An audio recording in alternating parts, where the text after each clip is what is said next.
Amor à primeira vista. De Edson Almeida. Sinopse. Cris é uma jovem que perde o pai em acidente rodoviário, e vai ao centro espírita na esperança de receber uma mensagem do pai desencarnado. E fácil conseguir uma mensagem de parente desencarnado?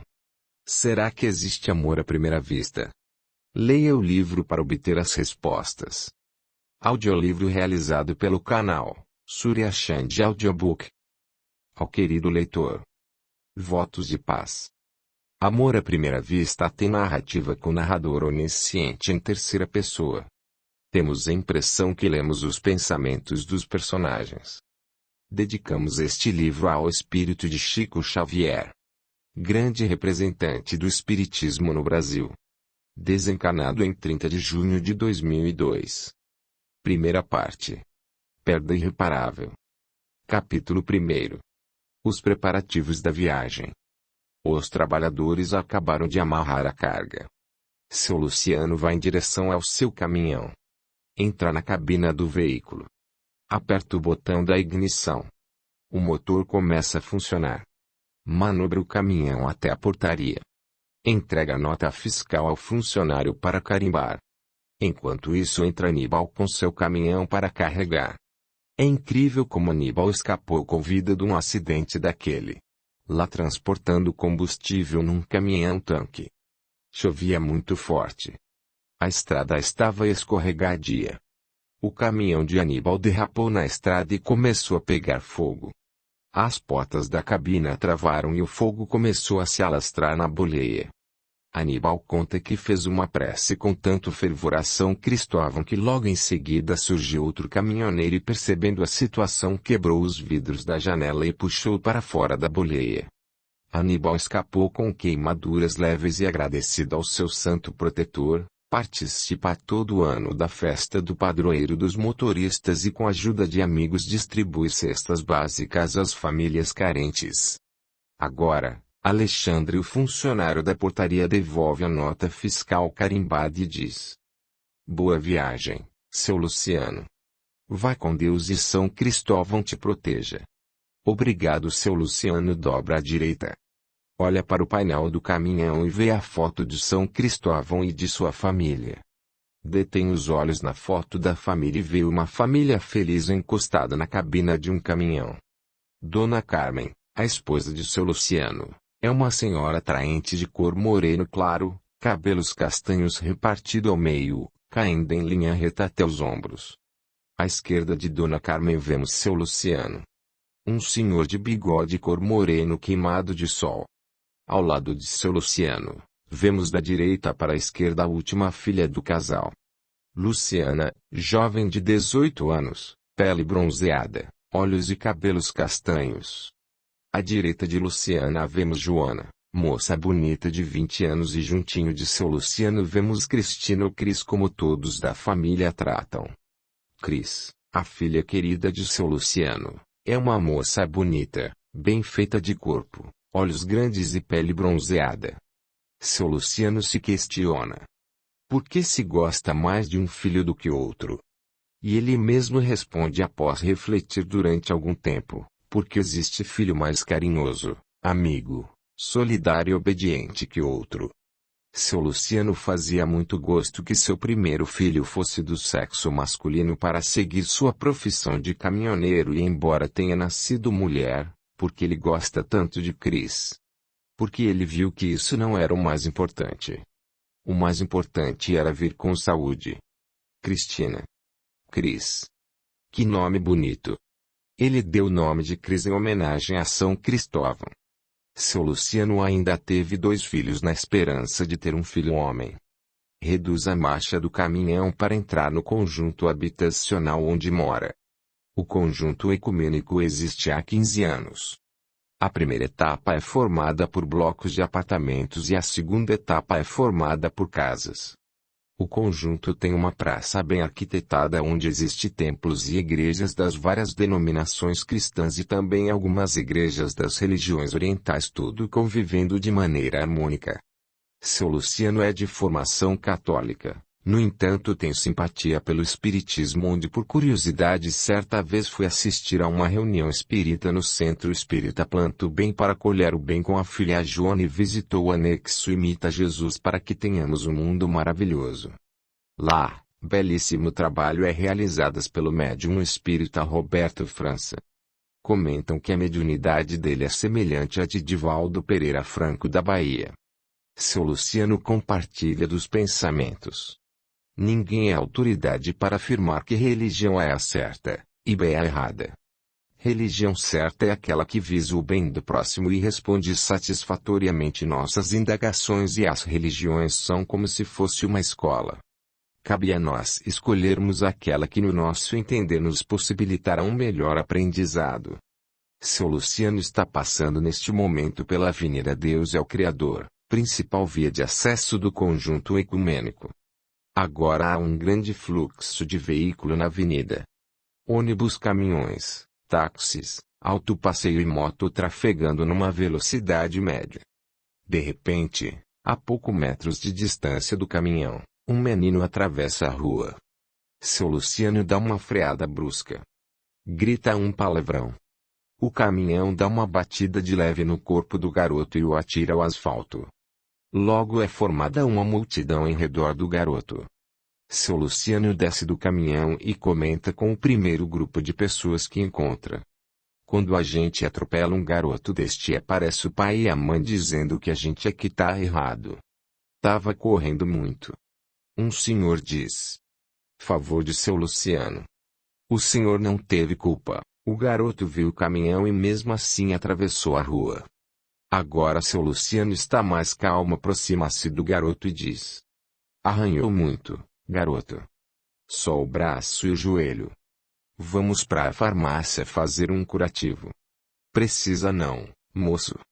Pode deixar, eu moro aqui perto, diz uma senhora gorda de bom coração. Seu Luciano estira a mão com uma cédula para dar à mulher. Não se preocupe, eu tenho material. Não vou gastar nada.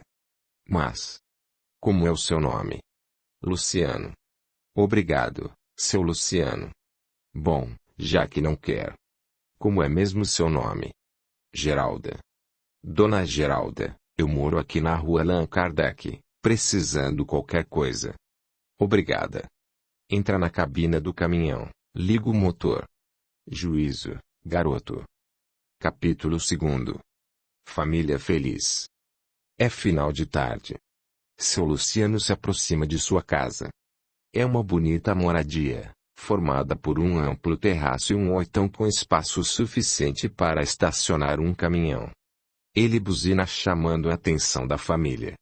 Surge no portão a filha Joana com seu bonito sorriso. Joana é espírita. Frequenta o centro espírita do bairro.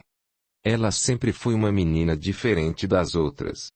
Sempre teve pressentimentos que acabavam acontecendo. Até que conheceu a amiga Andréa e foi convidada a frequentar o centro espírita dirigido por Roberto França. Ela não tenta convencer ninguém de casa a seguir o espiritismo. Ela diz que o espiritismo não admite proselitismo. E a convicção da doutrina espírita deve ser de dentro para fora e não o contrário. Seu Luciano estaciona o caminhão, dirige-se até a filha e dá-lhe um beijo na testa. Oi, pai. Que bom que você chegou. Mãe está acabando de preparar a janta. Entra. Seu Luciano entra na casa, cumprimenta com um beijo a mulher e as filhas. Cris e Luciane caminha até o banheiro. Abre a torneira do chuveiro e recebe o jato de água forte. Acha relaxante a água molhando seu corpo. Imagina que esta será a última viagem que fará fora do estado. Pretende pegar carga dentro do estado para ficar mais tempo com a família. E esta viagem lhe possibilitará pagar a última letra do caminhão e comprar um autopasseio novo. Fecha a torneira do chuveiro. Quando entra na cozinha, vê a mesa posta. Há muitos pratos na mesa, acompanhado de garfo, faca e guardanapos. Há também galetos e bolo. Poxa! Que mesa bonita! Devo lembrar que meu aniversário não é hoje. Acontece daqui a 7 dias. Nós sabemos, querido, diz Dona Carmen. Mas eu combinei com as meninas que já que não vai ser possível você estar aqui na data do seu aniversário, deveríamos comemorar antes. Pai, deixa para viajar depois do seu aniversário. Eu estou com maus pressentimentos. Diz Joana. Que maus pressentimentos, filha? Não sei, pai. Alguma coisa me diz que não é bom você fazer esta viagem antes de completar aniversário. Eu também, filha, gostaria de viajar depois do meu aniversário. Mas é que surgiu esta carga urgente e a certeza de ganhar muito dinheiro e deixar definitivamente as viagens pelo Brasil. Eu tenho certeza que esta será minha última viagem.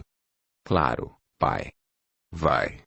Esta será a última vez que você ficará muito tempo distante da gente, diz Cris. Depois do jantar, seu Luciano pega o caminhão e põe-se na estrada objetivando entregar a carga no menor tempo possível, para voltar ao convívio da família. Capítulo 3. Estado de choque. Cris tira o resto de comida do prato com o garfo e vai despejando-o no lixeiro, em cima da pia. Depois abre só um pouquinho a torneira, coloca o prato embaixo, derrama detergente sobre a esponja, molha e esfrega no prato. Está profundamente triste. Hoje faz 8 dias da morte do pai em acidente rodoviário. Seu Luciano era caminhoneiro, lá entregar uma carga em São Paulo quando na perigosa rodovia Rio-Bahia, no trecho da Serra de Petrópolis, perdeu o controle do veículo e caiu num precipício. Cris viu através do telejornal um caminhão precipitar-se no abismo e incendiar-se. Um cineasta amador ia passando no momento do sinistro e documentou tudo. Aquela cena chocou-a no primeiro momento e deprimiu-a no final da reportagem quando reconheceu a placa do caminhão do pai. Agora, Cris sente uma vontade forte de chorar. Os olhos enchem-se de lágrimas. Seu Luciano tinha 49 anos de idade, embora aparentasse muito mais. O rosto mostrava-se envelhecido pelas extravagâncias que cometia. No velório, Cris teve uma crise de nervos quando viu dentro do caixão aqueles pedaços de carne carbonizada. Então aquilo que estava vendo reduzido ao tamanho de um bebê, irreconhecível, era seu pai. Ele que em vida fora um homem alto, bonito e forte, ficava nessa situação. Meu Deus! Por quê? Cris cai em pranto. O pai tinha tantos projetos.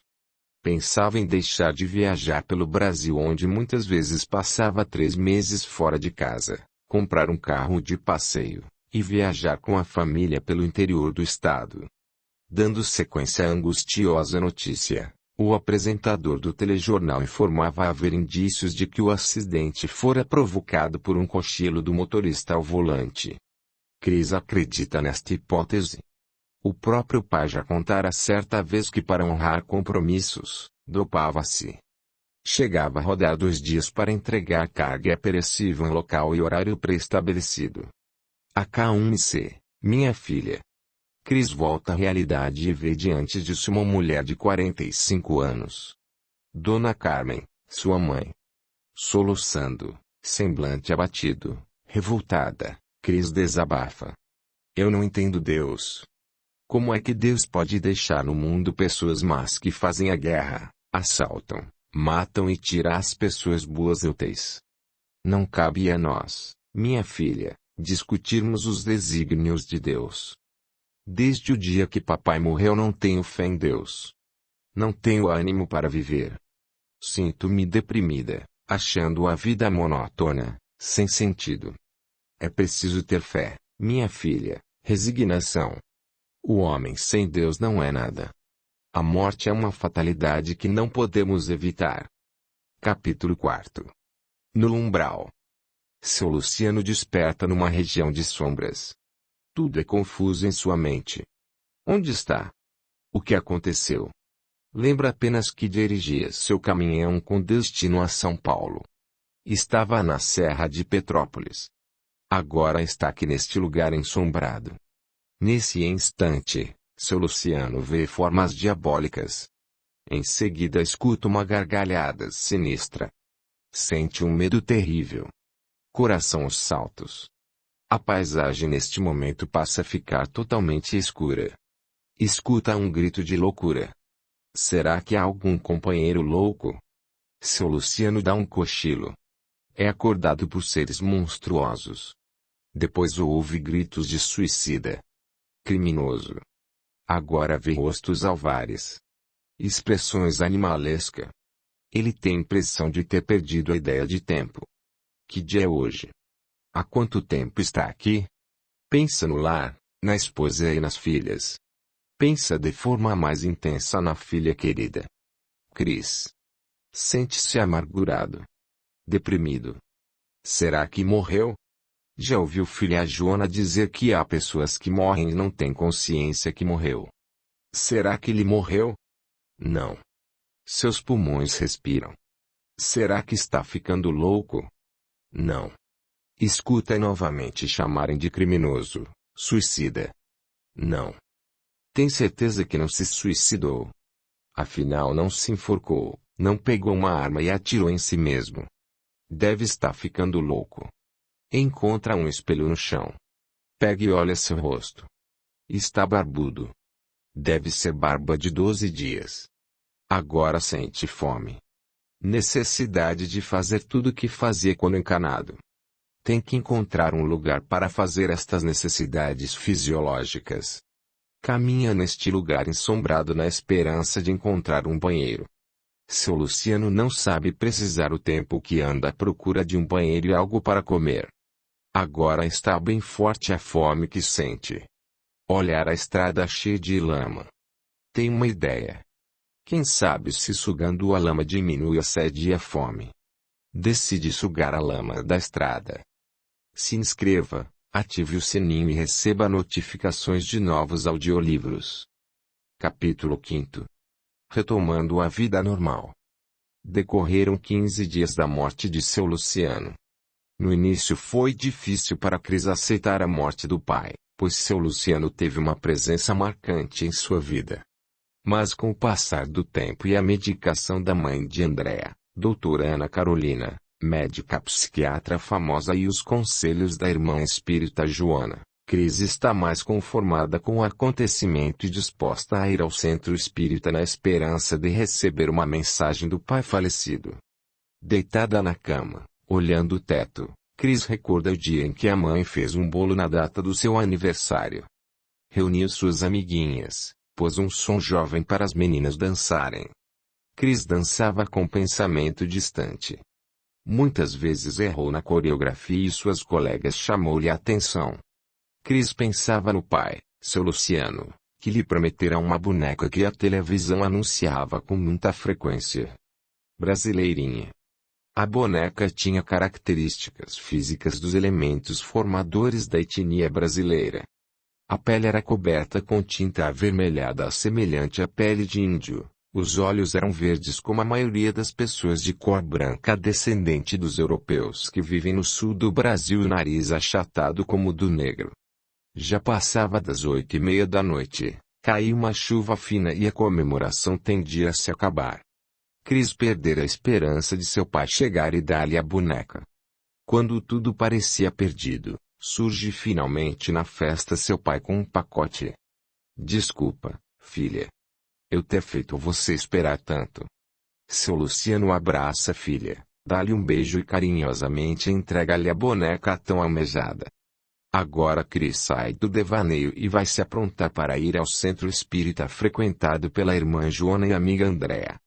Lembra que estava indecisa e até revoltada quando a irmã e a amiga fizeram o convite, então teve impressão de ouvir sua avó dizendo: "Vá, minha neta.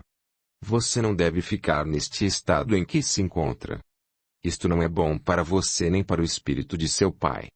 Vá." Cris vai. E tem esperança de receber uma mensagem do pai falecido. Já teve conhecimento de muita gente que foi e recebeu belíssimas mensagens de familiares desencanados. Porque ela não pode receber. Muitas pessoas descrevem o médium Roberto França que recebe as mensagens espirituais como um moço bonito e de mediunidade excepcional. Contam que ele escreve as mensagens com a mesma letra da pessoa falecida e diz coisas tão íntimas que é difícil que outra pessoa que não faça parte da família venha saber destes fatos.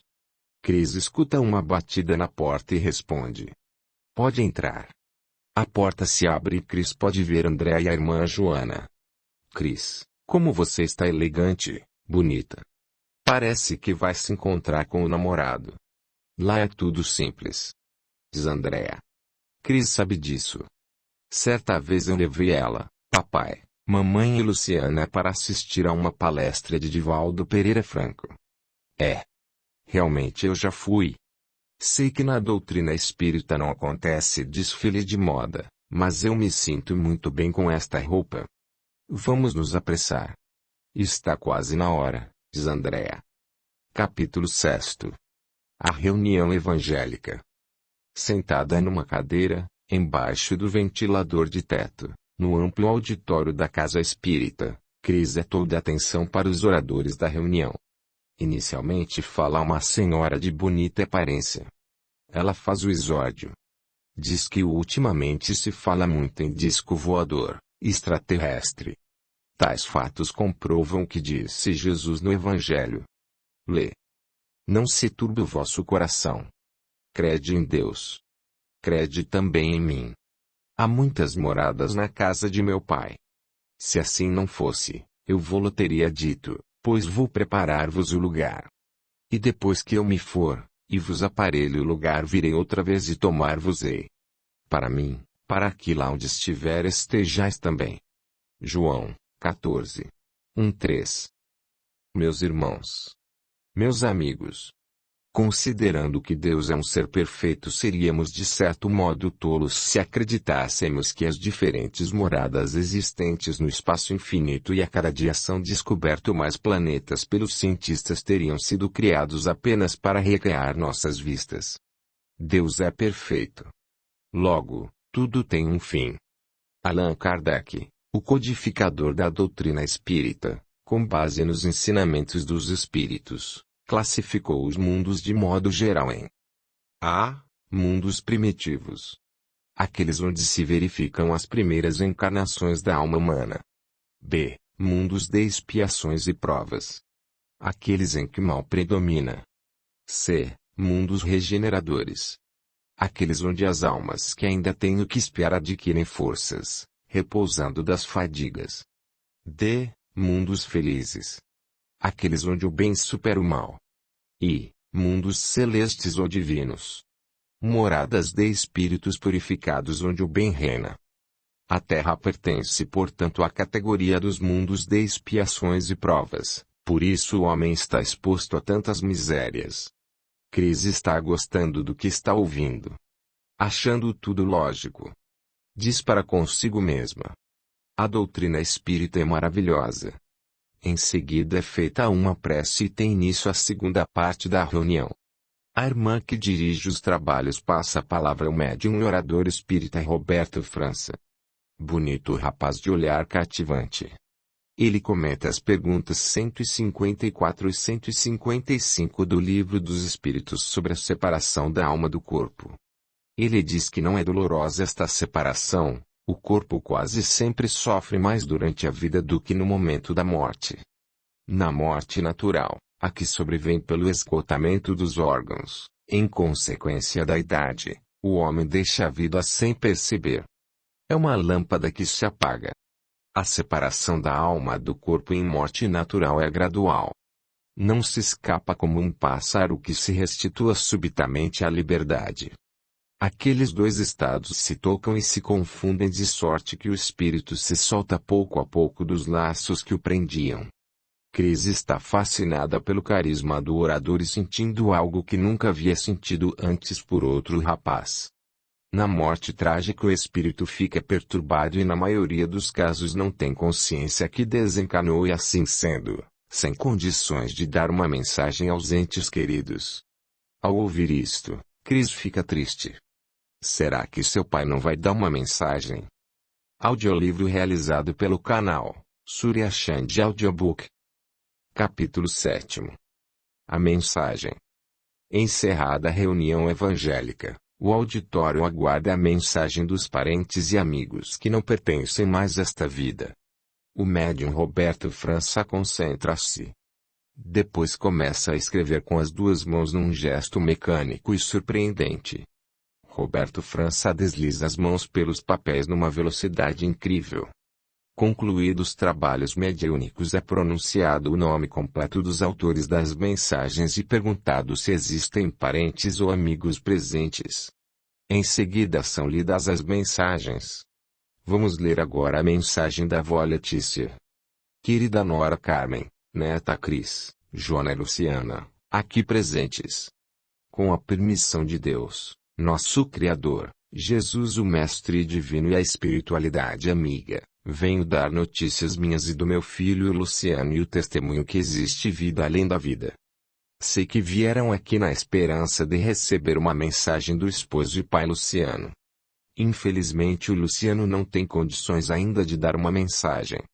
Ele se encontra em estado de perturbação e não tem consciência de que desencarnou. Cris, agora quero me dirigir a você e dizer que a sair deste estado de desânimo que se encontra. Estas lembranças, este estado de choro que você tem vivenciado nestes dias é prejudicial ao espírito de seu pai. Ânimo, menina, a vida continua. Cris, lembra quando você recebeu o convite para vir ao centro espírita? Ficou por instantes indecisa sem saber se viria ao centro espírita.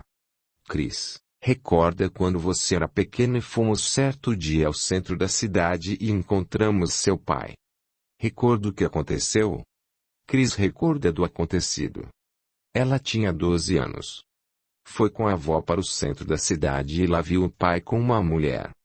A avó chamou seu Luciano à responsabilidade e pediu para Cris não contar nada à sua mãe. Assim foi feito. Cris não tem dúvida nenhuma que quem está dando esta comunicação é sua avó Letícia, pois não comentou o acontecido com ninguém. Agora ela não tem dúvida nenhuma. É sua avó Letícia que deu esta mensagem. Segunda parte. Roberto França, o fenômeno. Capítulo 1. Visita a instituição de caridade e imita Jesus. Roberto França dirige o seu automóvel. Ele vai fazer uma visita à instituição assistencial que mantém com o lucro dos 100 livros de mensagens dos desencarnados em acidentes, romances mediúnicos escritos por vultos da literatura universal e livros instrutivos de espíritos elevados que interpretam o Evangelho de Jesus e fatos do cotidiano. Lá distante, uma moça atravessa a rua, reduz a velocidade do veículo. Reconhece nela Cris, a moça que olhava muito para ele durante a palestra. Esta garota o impressionou muito. É como se já a conhecesse de outra encarnação. Avista a instituição e imita Jesus para que tenhamos um mundo maravilhoso. O conjunto de prédios que formam a instituição tem cada um deles uma finalidade. Entra no primeiro prédio. Criança feliz. Um garotinho aparentando 6 anos, de cor negra, aproxima-se. Tio Roberto, você trouxe um brinquedo para mim? Roberto França dá um embrulho à criança. Imediatamente ela rasga e vê um lindo carro plástico. Feliz ela o abraça. Roberto França encontrara Benedito abandonado na frente da instituição, e cuida como se filho fosse. Despede-se e segue para o prédio do idoso. Aqui vivem muitos velhos abandonados pelas famílias. Uma velha dá um impulso em sua cadeira de rodas e se aproxima de Roberto França. Ela tem o rosto enrugado e a boca sem dentes. Roberto França curva-se um pouco e dá um beijo na testa de Dona Zezé. Ela tem 90 anos, vivia mendigando numa ponte da cidade. Certo dia foi atropelada e quebrou as pernas. Nesta época Roberto França estava acabando de construir o prédio do idoso. Fez o convite. Dona Zezé disse que só aceitava se ele arranjasse uma atividade para ela. E assim foi feito. Hoje ela participa do grupo de velhinhos que fazem lindos trabalhos de crochê. Prosseguindo sua visita, entra agora no prédio da produção. Aqui são ministrados cursos profissionalizantes para meninos e meninas de rua. Estes jovens que acabaram de acenar para Roberto França passam o dia fazendo cursos profissionalizantes e à noite, retornam para os seus lares. O que eles produzem é vendido às comunidades carentes a preços acessíveis às suas possibilidades. A instituição imita Jesus para que tenhamos um mundo maravilhoso. Conta com uma grande maioria de voluntários. Pessoas que dão de 2 a 4 horas de trabalhos diários. Médicos, psicólogos, psiquiatras, fisioterapeutas, etc. Executam trabalhos diversos na instituição. O quadro de funcionários é formado apenas de 12 pessoas remuneradas pelos serviços prestados. Capítulo 2. Após um movimentado dia de trabalho. São 7 horas da noite. Roberto França acabou de chegar da repartição pública onde deu expediente esta tarde. Janta e vai supervisionar os trabalhos mediúnicos. Dirige-se para a sala de desobsessão. É uma sala em penumbra. Como médium vidente que é, observa junto dos médiums as entidades que se manifestam. Vê agora a entidade que vem perturbando uma moça frequentadora do centro e que vive de semblante abatido com uma expressão de louca.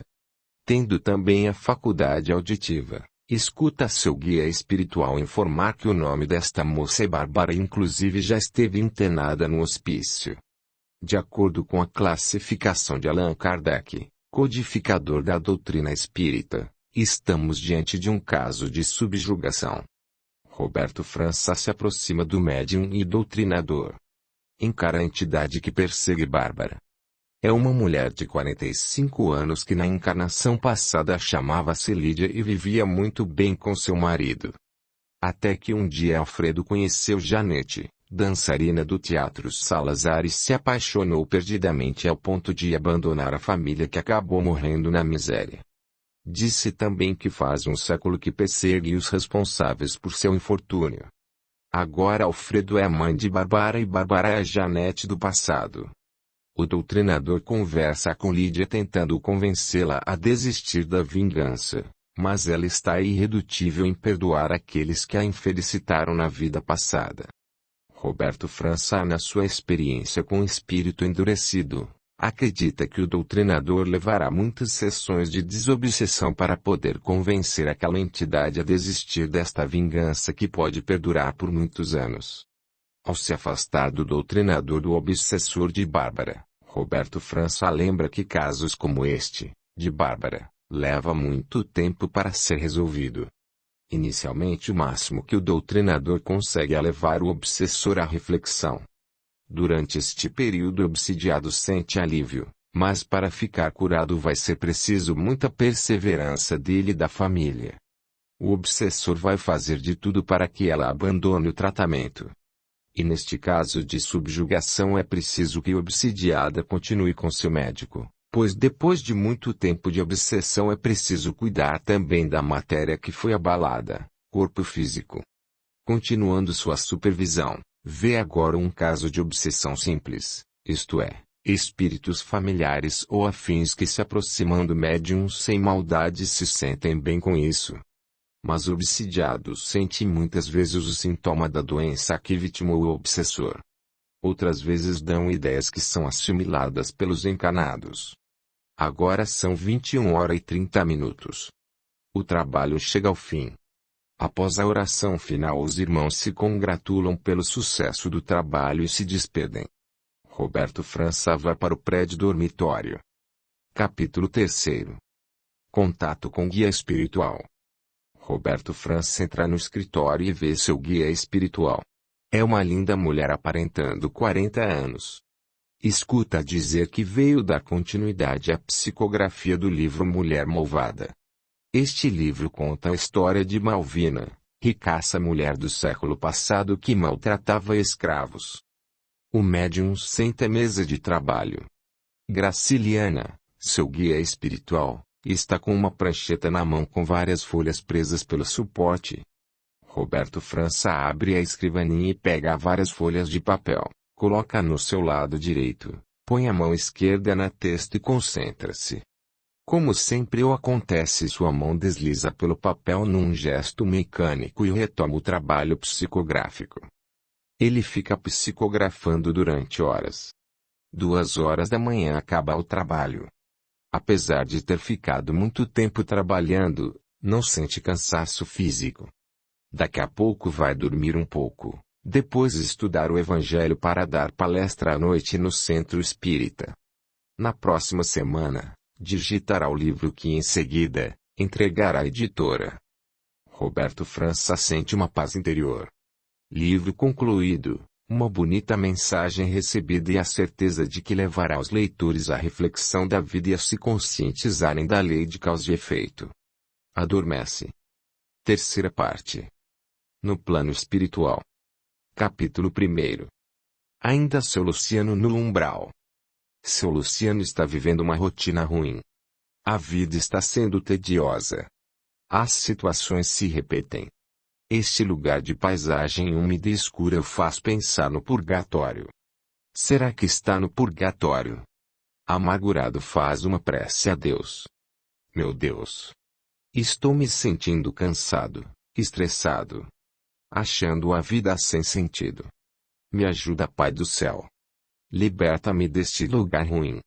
Assim que acaba de fazer esta súplica, surge diante de si uma equipe formada de 3 pessoas. Uma delas, um senhor muito calvo, diz: Tenha fé, meu filho. Não perca a esperança da vida. O Criador não te desampara. De repente surge alvo lençol e uma maca improvisada. Seu Luciano é deitado na maca e se vê transportado diante de um muro alto, coberto de trepadeira florida. O portão se abre e seu Luciano tem a impressão de estar entrando numa cidade. Ao sinal do senhor calvo, os condutores depõem uma maca improvisada. Percebe estar diante de um edifício com aparência de um hospital. Capítulo 2. No hospital.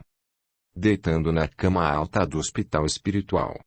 Seu Luciano observa o quarto onde está.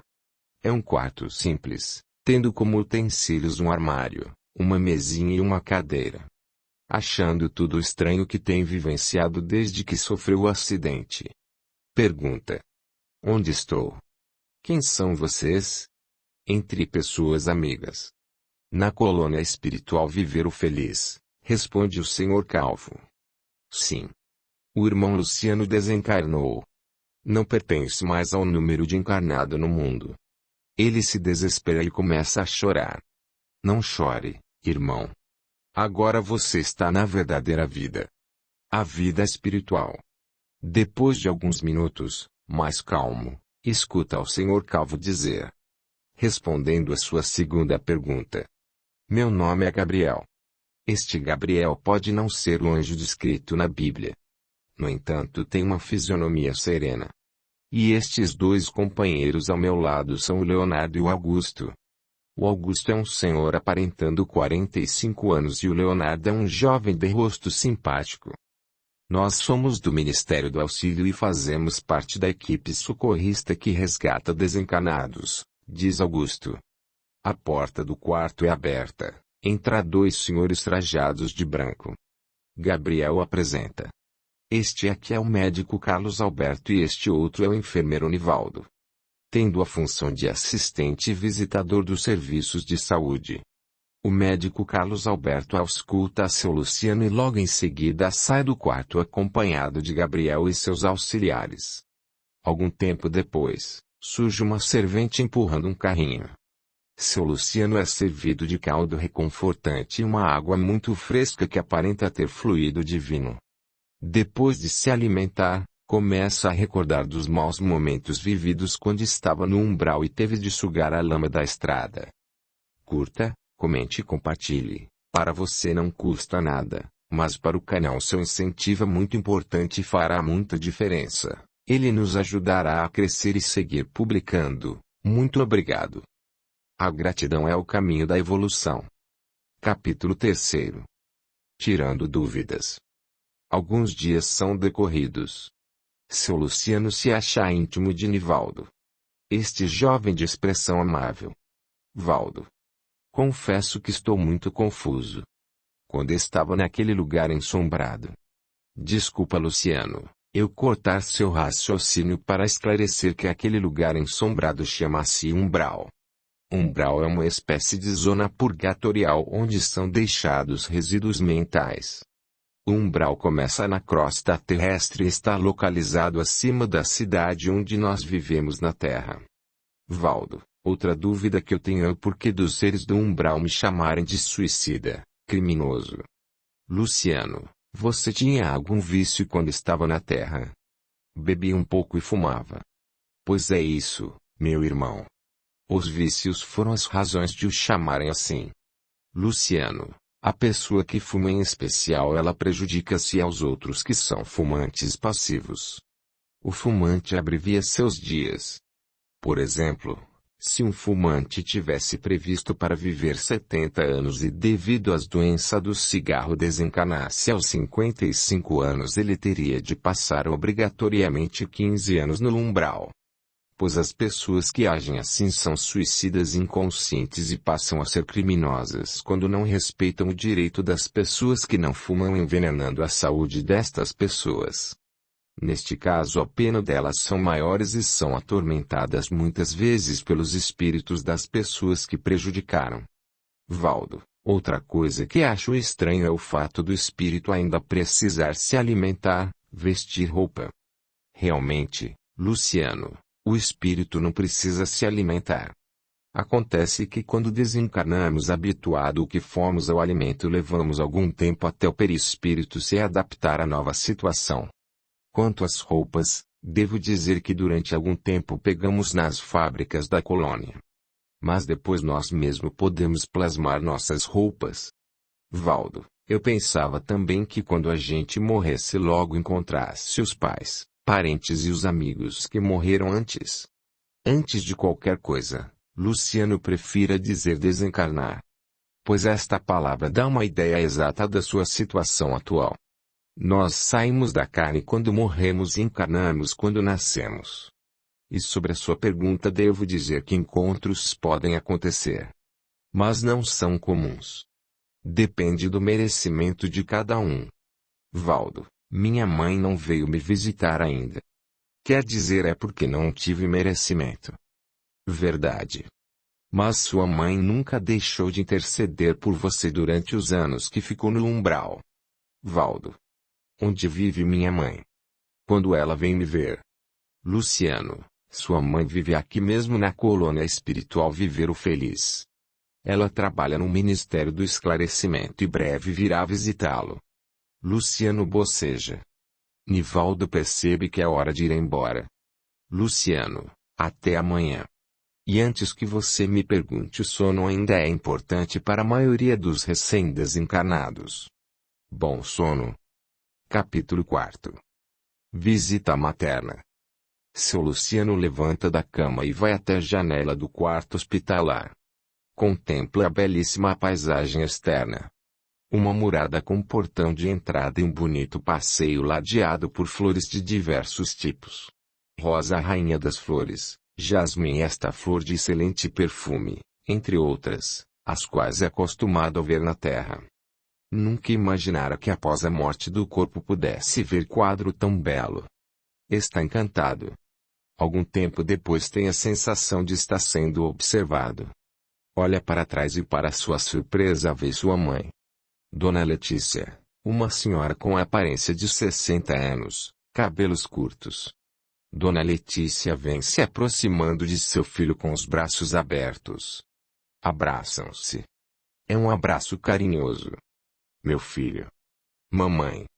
Os olhos de seu Luciano enchem-se de lágrimas. Beija a mãe na face e percebe também lágrimas de emoção caindo dos olhos da mãe. Lembra da infância, da adolescência e das dificuldades vividas. Sua mãe sempre tinha uma palavra de encorajamento nos momentos de desânimo e conforto nos momentos de tristeza. Vamos, filho. Pare de chorar. Disse Dona Letícia. Em seguida, conduziu o filho até a cama, sentou-se ao lado e disse: Deita, meu filho. Está ainda fraco. Seu Luciano olhou mais uma vez para sua mãe e percebeu coisas que não havia percebido antes. Dona Letícia estava com vestido com tons verde, cópia perfeita da veste que usava um dia antes de seu Luciano fazer o exame para tirar carta de habilitação. Neste dia, estava preocupado e sua mãe encorajou-lhe e ele até se surpreendeu com o bom exame feito. Mamãe, por que não viesse me ver antes?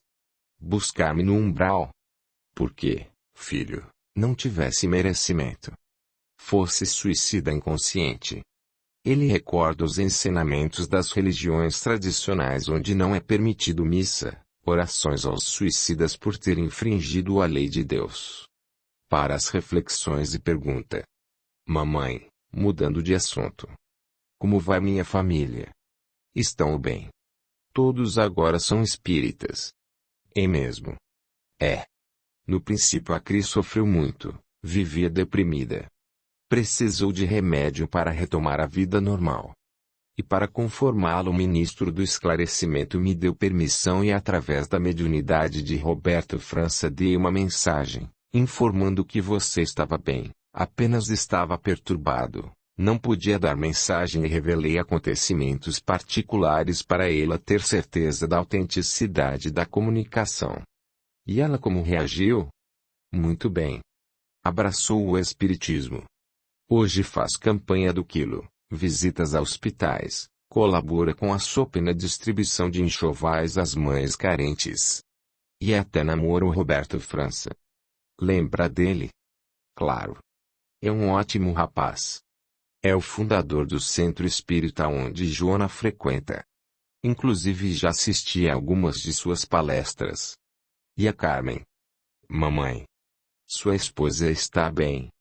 Aceitou com naturalidade esta fatalidade da vida que é a desencarnação.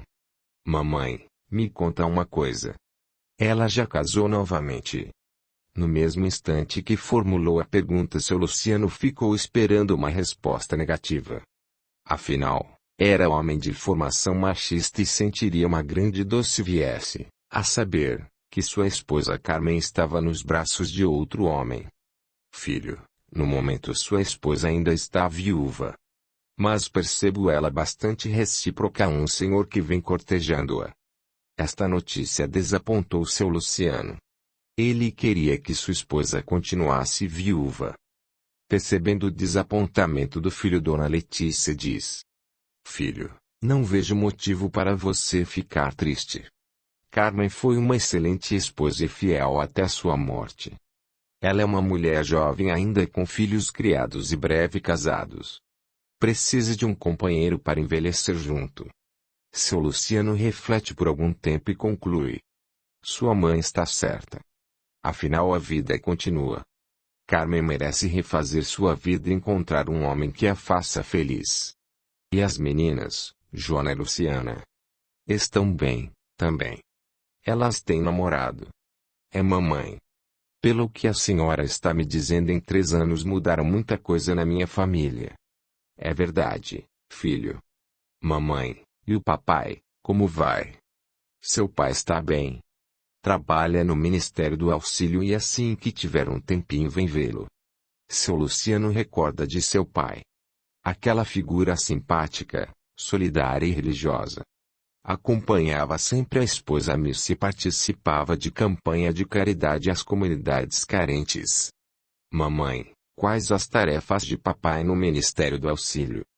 Filho, o Ministério do Auxílio é responsável por atender doentes, ouvir rogativas, selecionar preces, preparar reencarnação terrena e organizar turma socorrista. E a senhora, mamãe, trabalha? Trabalho, filho. Para o Criador é de fundamental importância o trabalho. Ele é o alavancador do progresso. Seria tediosa uma vida contemplativa sem atividade. Seu Luciano analisa durante alguns segundos as palavras materna. Ele mesmo ficava impaciente, angustiado quando não tinha trabalho. Conheceu colegas que se aposentaram, ficaram ociosos e morreram cedo. Seu Luciano volta à realidade e ouve: meu trabalho, filho, é no Ministério do Esclarecimento. Sou um dos magnetizadores do Ministério. Lá é possível saber quem fomos na encarnação passada. Mamãe, quer dizer que existe mesmo reencarnação? Existe, filho. E por que as religiões tradicionais não falam em reencarnação? Filho, as religiões são interpretações dos homens das leis de Deus. O importante é seguirmos a doutrina de Jesus e a evolução espiritual acontecerá independente de sermos crente da religião ou B. Já decorreram mais de 4 horas desta conversação bastante esclarecedora. Sua mãe, Dona Letícia, levanta-se da cadeira e diz: Bem, filho. Já tá na hora de ir. Mas antes quero te fazer um convite. Estou com uns bônus horas sobrando e gostaria de levá-lo ao teatro. Bônus horas? Teatro. É, filho. Bônus horas é o correspondente ao dinheiro entre os reencarnados e aqui na colônia espiritual viver o feliz. Tem tudo o que existe nas cidades terrenas. A vida material é uma cópia imperfeita da vida espiritual. Audiolivro realizado pelo canal Surya Chand Audiobook. Capítulo 5. A visita paterna e o teatro. O Dr. Carlos Alberto acabou de sair. Seu Luciano recebeu alta. Foram algumas semanas de internação no hospital espiritual. Agora seu Luciano aguarda com ansiedade a chegada dos pais que ficaram de levá-lo até sua nova moradia. De repente a porta se abre e aquele bonito casal vai entrando no quarto hospitalar. Seu Clóvis é daquelas criaturas que simpatizamos à primeira vista. Meu filho. Que bom te ver. Seu Luciano abraça os pais e é abraçado. Depois de conversarem um pouco sobre o passado, seu Clóvis pega alguns pertences do seu filho e sai à rua. Seu Luciano fica impressionado com tudo que vê. Bonita avenida com belíssimo passeio no meio, ornamentada por lindas palmeiras na altura de 1,5 metro.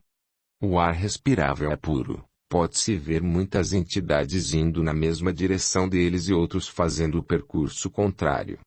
Há também entidades pensativas e outras endereçando olhares acolhedores. Neste instante, passam diante de vários edifícios. Há placas em cada um deles. Neste momento, pode-se ver o Ministério do Auxílio. É aqui que seu pai trabalha, diz Dona Letícia. Eu queria um dia entrar neste prédio, papai. Qualquer dia entraremos juntos, filho. Seguem mais um pouco e agora passam na frente do Ministério do Esclarecimento. É aqui que a senhora trabalha, não é, mamãe? É verdade, filho. Qualquer dia, também eu gostaria de conhecer seu local de trabalho, mamãe. Não vai faltar oportunidade, filho. Neste instante, ao contemplar os vários edifícios, fica admirado com o que está vendo. É uma cópia perfeita da Terra. Agora seu Luciano olha para o céu e vê aves cruzando os ares.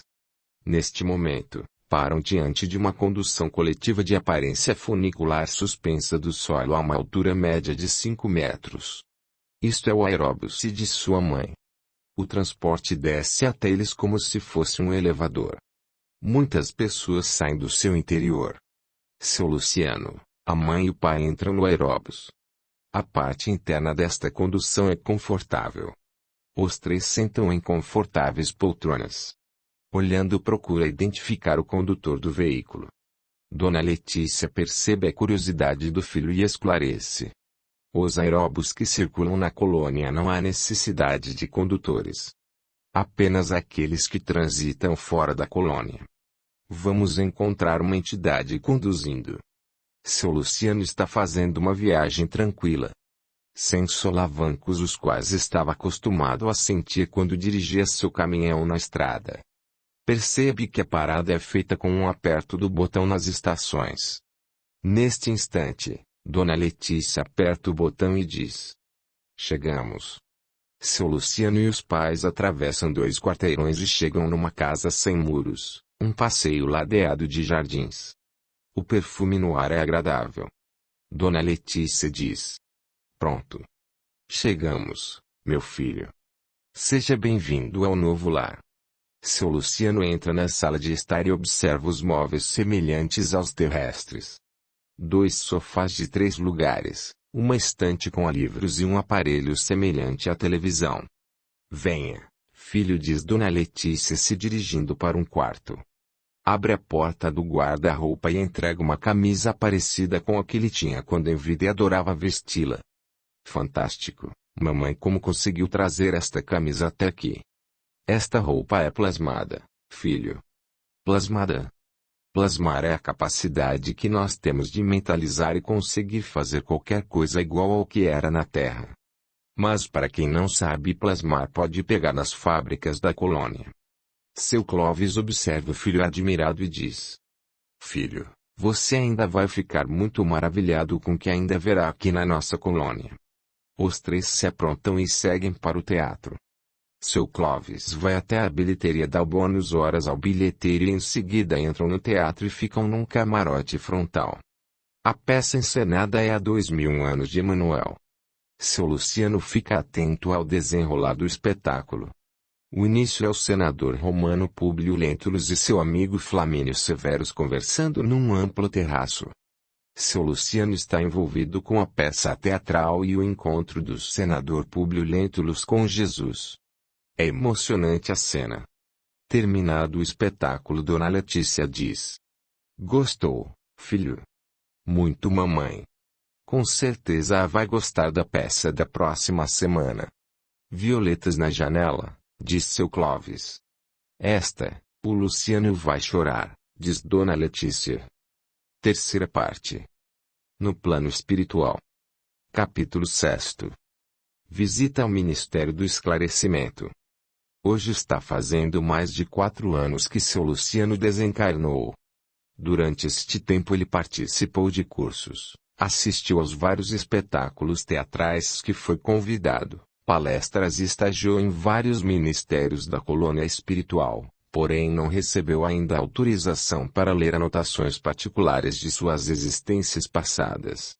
Após seu Luciano refletir sobre tudo isso, a mãe dele se aproxima e diz: Filho, tenho boas notícias para você. Finalmente, o ministro Assis, responsável pelo Ministério do Esclarecimento, autorizou você a ler as anotações referentes à sua reencarnação passada, abrangendo o período de 250 anos.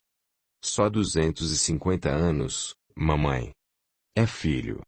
250 anos é a média de uma encarnação para outra. Mamãe, quer dizer que a cada 250 anos temos uma nova encarnação? Não, filho. Isto é conforme já falei, uma média.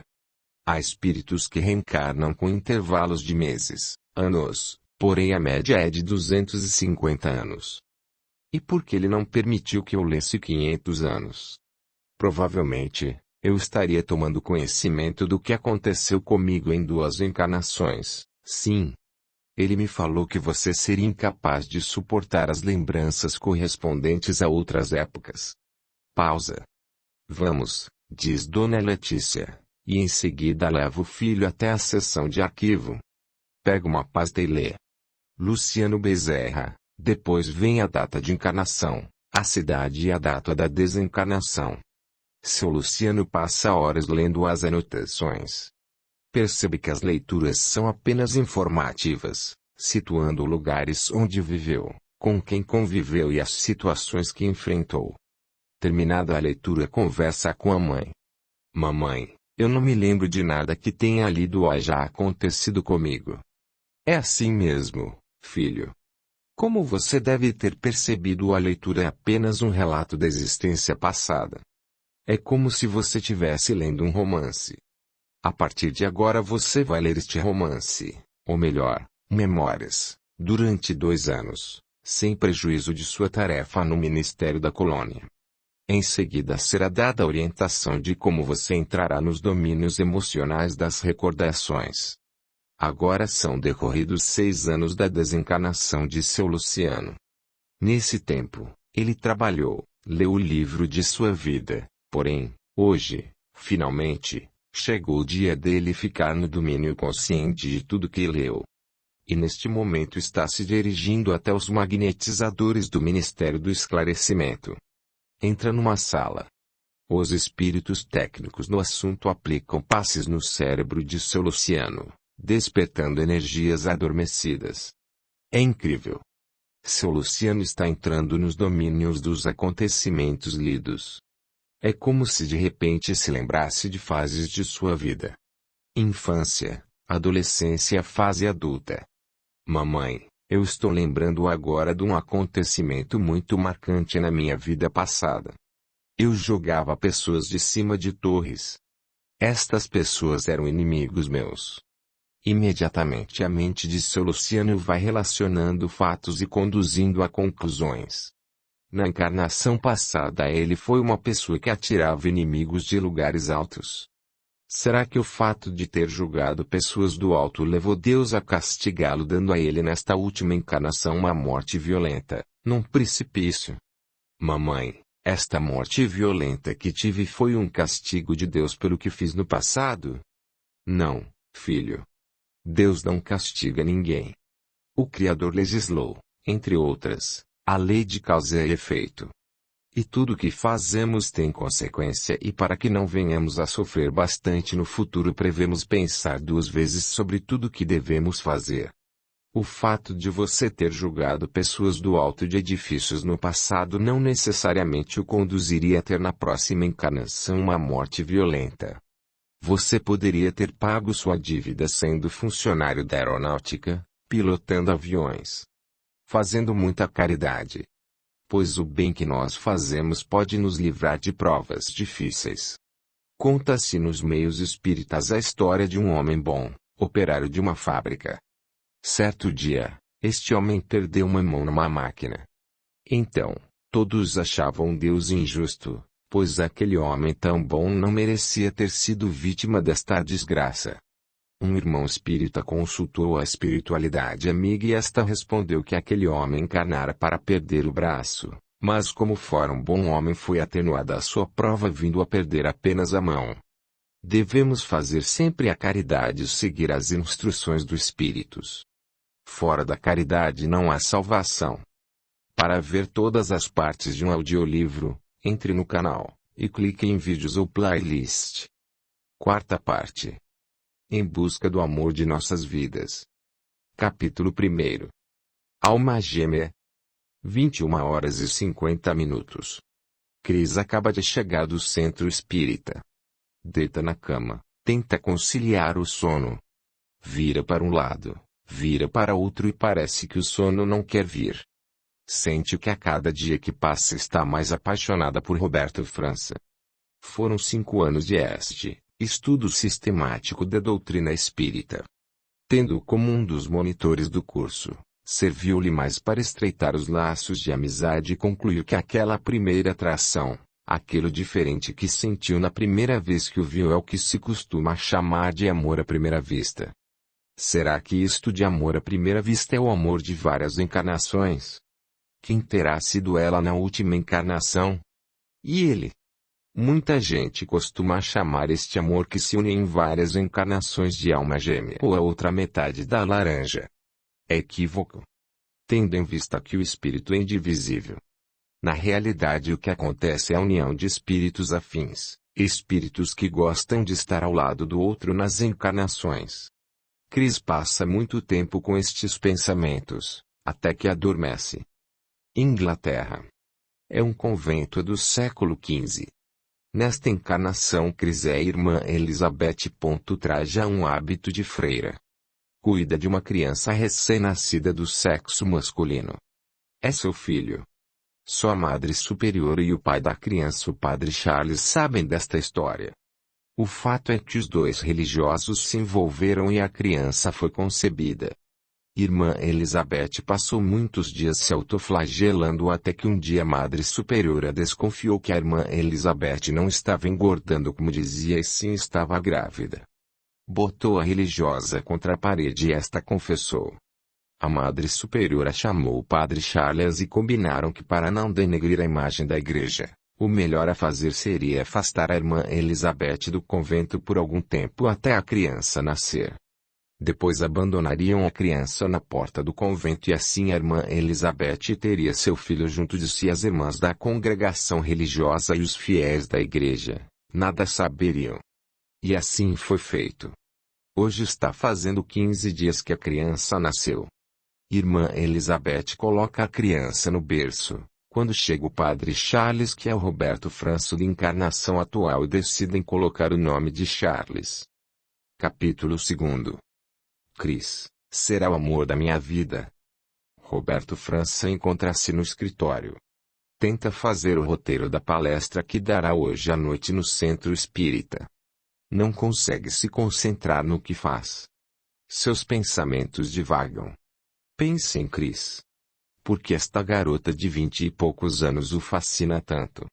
Nesta madrugada sonhou que se encontrava com ela e ambos iam para uma sala e lá viam na tela rememorativa a última encarnação dos dois no século XV, num convento.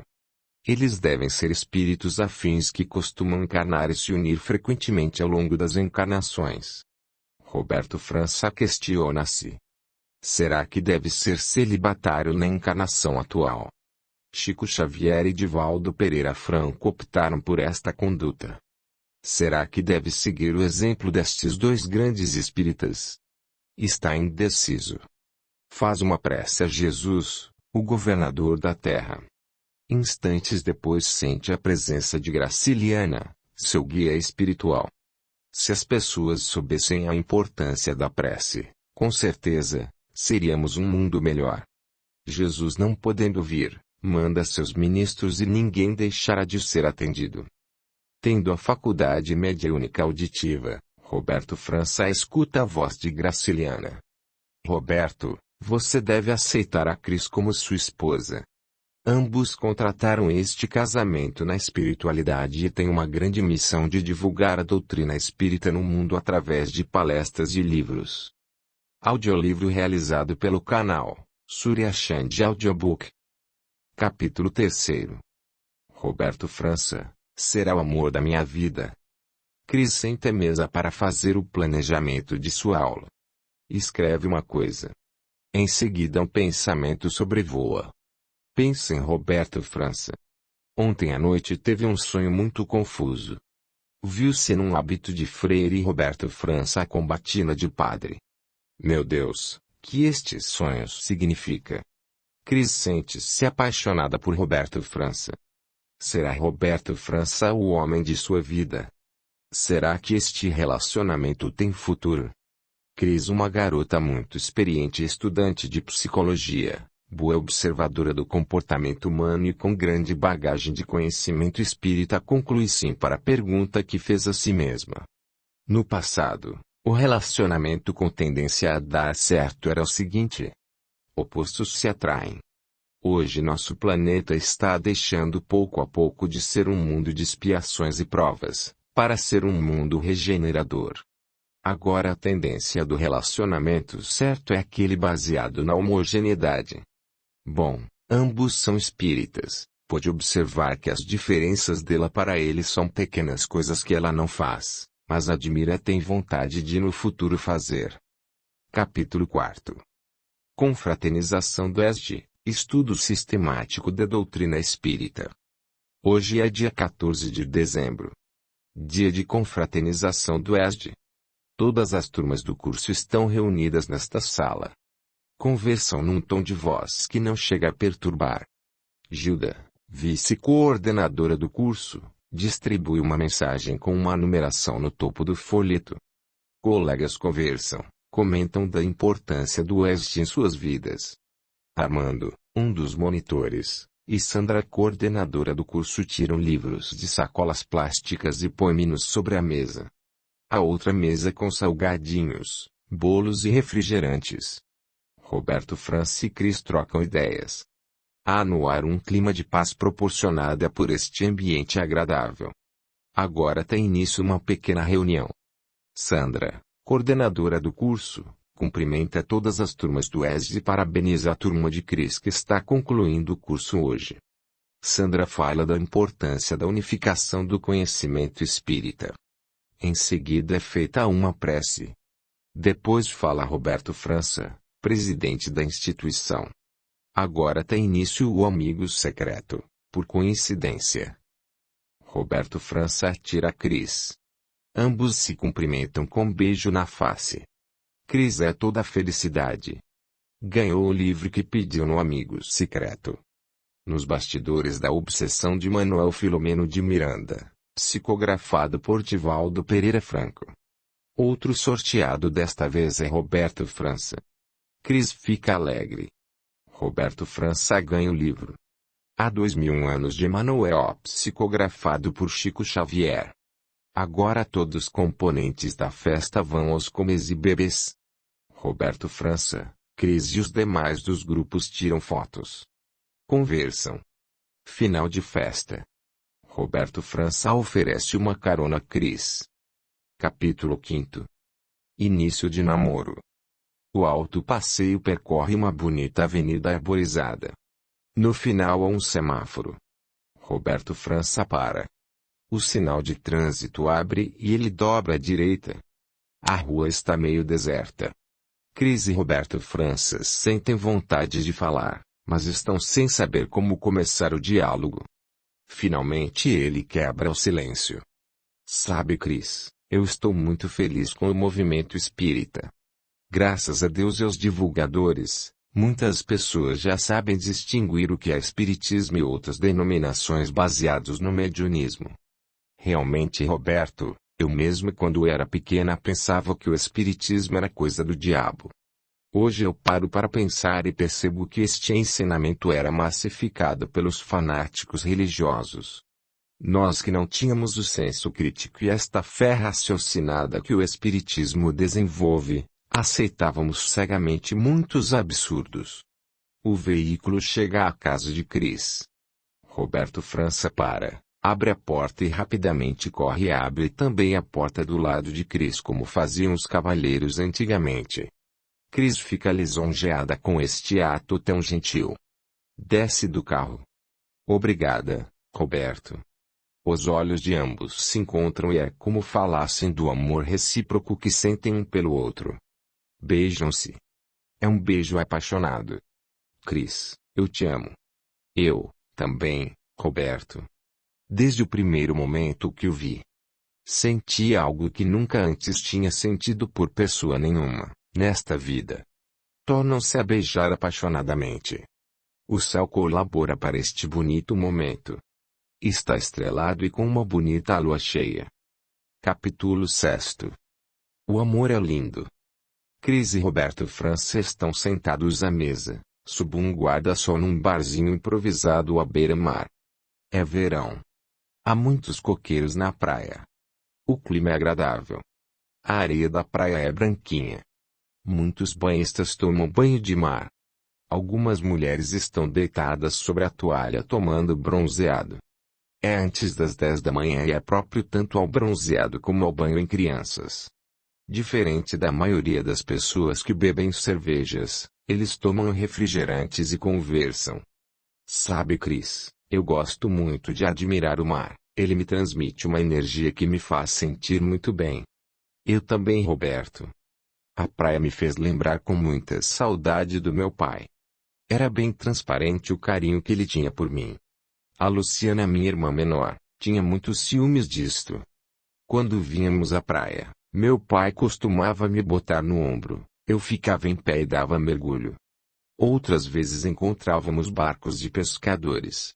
Ele me botava nestes barcos e eu mergulhava. Era muito bom tudo aquilo. Os olhos de Cris se enchem de lágrimas. Não chore, Cris. Seu pai está bem vivo.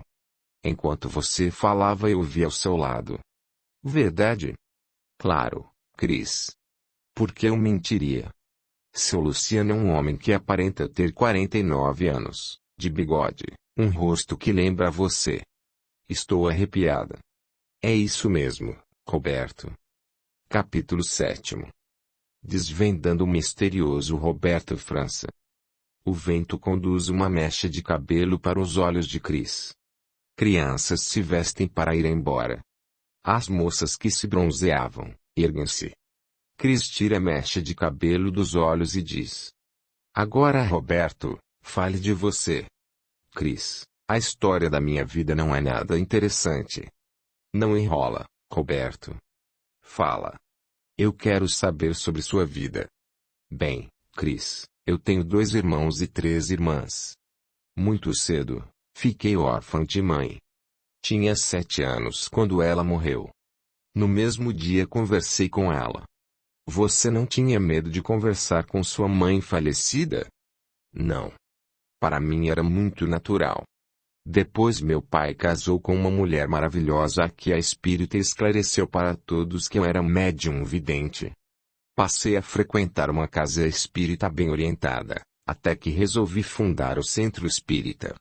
Planto o bem para colher o bem onde tive a felicidade de conhecer você e o anexo assistencial. Imita Jesus para que tenhamos um mundo maravilhoso. Capítulo 8. Uma das muitas viagens. O táxi roda no asfalto. O motorista, um senhor aparentando 50 anos, está com as mãos firmes no volante, olhando atento à estrada. Chris observa mais uma vez o perfil deste homem e recorda o pai. Como gostaria que o seu Luciano estivesse participando deste momento importante de sua vida. Casou. Tem convicção íntima que com o homem de sua vida. Roberto França. Gostaria que tivesse sido uma cerimônia simples, mas devido a Roberto França ser um médium conhecido não puderam impedir o assédio da imprensa e mesmo da comunidade espírita. O taxista para num semáforo vermelho. Uma senhora aparentando 60 anos atravessa a avenida. Roberto França lembra da mãe. Gostaria muito que ela fosse encanada e participasse desta sua alegria. De repente surge na cadeira da frente ao lado do motorista de táxi, a mãe de Roberto França. A mesma mulher de rosto jovem que se apresenta a ele desde os 7 anos. Mãe, que satisfação em vê-la aqui conosco. Conversam. Chris, como não tem vidência e audiência, não vê e nem escuta o que a sogra desencanada diz. Apenas escuta a voz do marido. O taxista olha de lado desconfiado. Possivelmente, se não conhecesse Roberto França, estaria pensando que tinha como passageiro uma mulher e um louco. Ele se despede da mãe. O táxi vai chegando no aeroporto. O taxista estaciona o veículo. Roberto França paga ao taxista que lhe deseja uma boa viagem. Abraçados, Chris e Roberto França dirigem ao portão internacional. Ele está muito feliz, porque tem a seu lado a mulher amada e vai divulgar a doutrina espírita em Portugal em mais um congresso internacional de espiritismo. Capítulo 9. Visita à família. Seu Luciano disse ao do aerobus e o condutor prossegue a viagem com os companheiros que também irão visitar as suas famílias. Olhando para a casa onde viveu a última existência, observa pequenas mudanças. Por exemplo, a fachada da casa, antes era amarela, agora é verde. O então onde antigamente estacionava seu caminhão hoje é ocupado por 2 veículos autopasseio. Entra na casa. Alguns móveis mudaram de posição, outros são novos. Encontra a dona Carmen no quarto se aprontando para sair. Aproxima-se dela e pergunta onde vai. Dona Carmen não registra a pergunta de seu Luciano auditivamente, mas subjetivamente quando passou a pensar no que fará nesta noite. De repente, num ato involuntário ao fechar a porta do guarda-roupa bate num porta-joia que cai espatifando-se no chão. Seu Luciano deixa a dona Carmen apanhando os pedaços de biscuit e vai até o então onde está sua filha Joana dentro de um carro. Aproxima-se da filha e procede da mesma forma como procedeu com dona Carmen. Formula as seguintes perguntas. Como estão Luciano e Chris? Como vai você, filha? Joana não escuta as perguntas com os ouvidos materiais e sim com os espirituais. Imediatamente começa a responder em forma de lembranças. A irmã Luciana está bem. Foi ao cursinho. Chris casou com Roberto França há 2 meses atrás e já voltaram da lua de mel. E ela, Joana, está bem, também. Desenvolve a mediunidade no centro espírita. Repentinamente, Joana começa a lembrar do pai. Faz um pouco mais de 6 anos que o pai desencarnou. Será que ele veio visitar a família? Dizem os espíritos que quando lembramos de pessoas desencarnadas, elas estão perto de nós. Mamãe, há pouco eu pensava no papai, diz Joana. Eu também, filha. Tive impressão que seu pai estava dentro de casa. Seu Luciano acomoda-se no estofado do veículo e fica ouvindo a conversa entre Joana e Dona Carmen. Joana fala à mãe sobre o seu curso universitário. Assistente social. Diz que não poderia ter escolhido melhor profissão a quem tem como objetivo principal a ajuda aos semelhantes. Dona Carmen está insegura sobre o relacionamento com o pretendente. Será que é certo, depois de mais de 6 anos de viuvez, refazer a vida? Todos os passageiros do veículo veem a fachada do centro espírita. Imita Jesus para que tenhamos um mundo maravilhoso. Imitar Jesus não significa vestir camisolão e deixar os cabelos crescerem. Seguir Jesus é seguir seus ensinamentos. Amando a Deus sobre todas as coisas e ao próximo como a si mesmo. Capítulo 10. Mais uma mensagem. Quando seu Luciano, Dona Carmen e sua filha Joana descem do carro, já encontram um bom número de pessoas se dirigindo para o auditório onde vai ocorrer a reunião evangélica. Joana é esta médium de pressentimento que está incluída na variedade de médiums inspirados. Caminha com a mãe quando de repente uma ideia lhe surge à mente. Seu pai vai dar uma comunicação daqui a pouco. Encara a mãe e diz: Mãe. Papai vai dar uma mensagem hoje. Será mesmo, filha? Tenho certeza, mãe.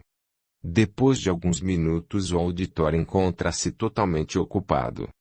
Seu Luciano observa que o número de desencarnados é maior que o número de encarnados.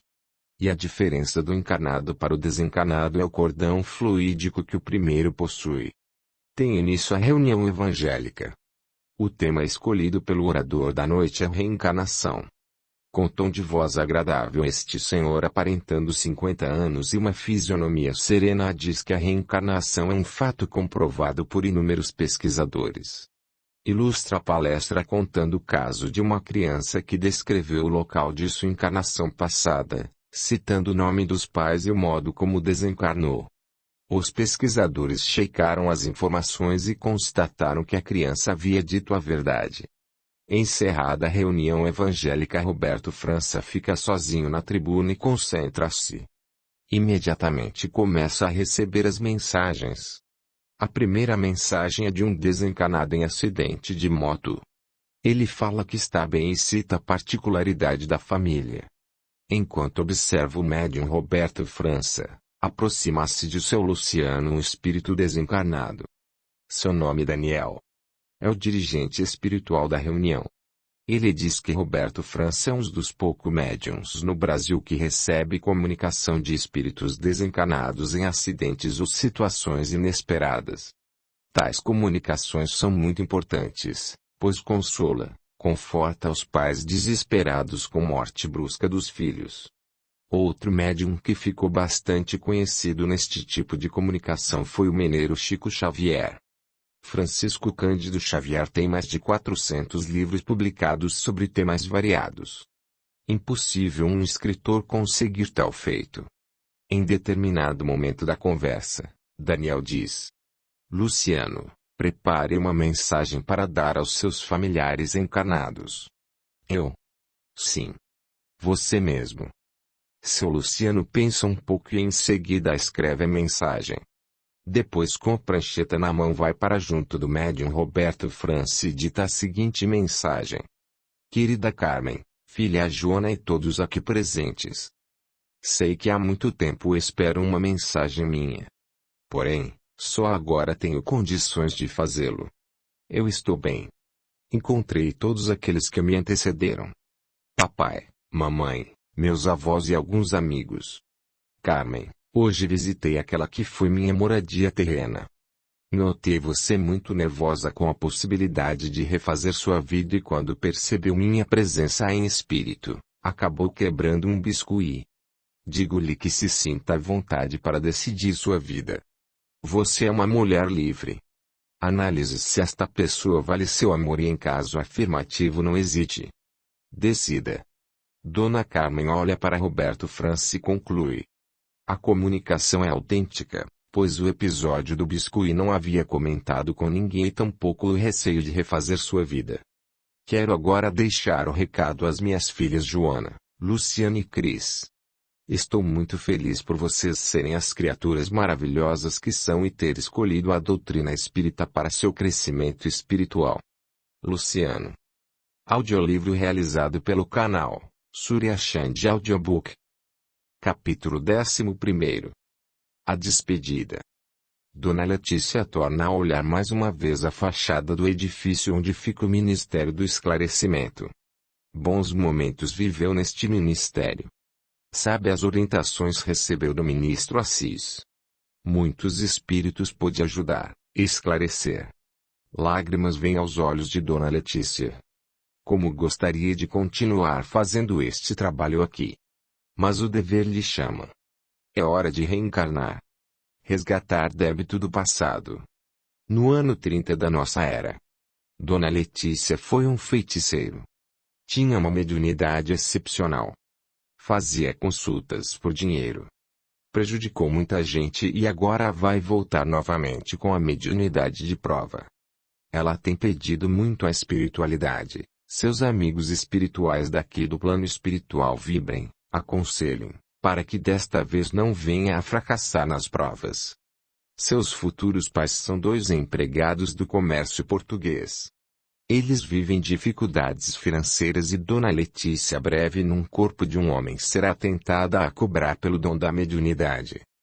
Dona Letícia amanhã iniciará a visita a espíritos que tiveram provas semelhantes e podem lhe ajudar com suas experiências. Ergueu a cabeça. Mamãe. Vai dar tudo certo. Disse seu Luciano. Letícia tenha certeza que desta vez vencerá todos os obstáculos que possam surgir na sua vida, disse seu marido também desencanado. Fim. Este audiolivro foi postado sem qualquer intuito financeiro, e representa uma contribuição do canal Surya Chand Audiobook, para aqueles que necessitam, como é o caso dos deficientes visuais, e como forma de acesso e divulgação para todos, levando esclarecimentos para os admiradores da doutrina espírita. Lembre-se de valorizar e reconhecer o trabalho do autor, adquirindo suas obras. Se inscreva, ative o sininho e receba as notificações de novos audiolivros. Junte-se a nós em Telegram para receber notificações no seu celular. Veja o link na descrição do vídeo. Gratidão.